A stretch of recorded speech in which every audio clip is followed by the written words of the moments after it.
I pozdrav svima ljudi, sa vama je tu Petrović Ilja i kao što vidite po mom najnovom videoklipu, hvala vam ljudi puno na 50 subscribe-a, znači ovaj video jedan dan kasnije, ali šta ćete, zna se.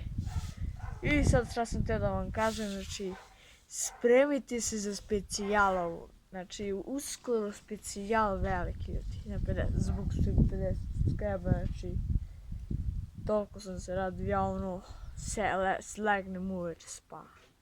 Ono čuješ notifikaciju od YouTube-a, čestitam na 50 subscribe. Ja rekao šta je ovo, kada utidem 51 subscribe. Znači sad ljudi dok vi gledate ovo, imam 52 subscribe danas sam dobio. Znači svaki dan dobijem po subscribe. Znači ljudi, ja bih pre stigao toga, nego ja sam sada bolesan, da li imam neku bolest.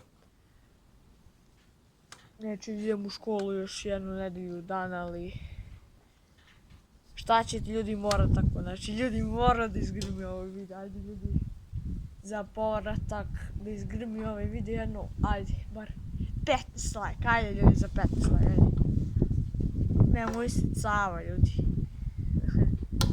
I ljudi, ja sad kontam, mogu bi da izbacim jedan video koji sam teo da izbacim već. Sam planirao da izbacim, a to je ljudi 24 sata kamenorezač. Sad ću mu nešto pokažem ljudi, kristal, gledajte sad. Ovo ljudi neću vam pokažem to zbog da mi ne bude kao vidite ovaj video našo kristal, ajde neću da gledam taj video sam. Znači ljudi, ja sam našao kristal ljudi, ovo nije normalno što sam našao. Upite ljudi taj like i subscribe za povratak. Kao što vidite, našao sam i gdje mogu da se ne da priča sama, znači sve odlično. Znači ajde ljudi, to je to za ovaj videoklip i ćao.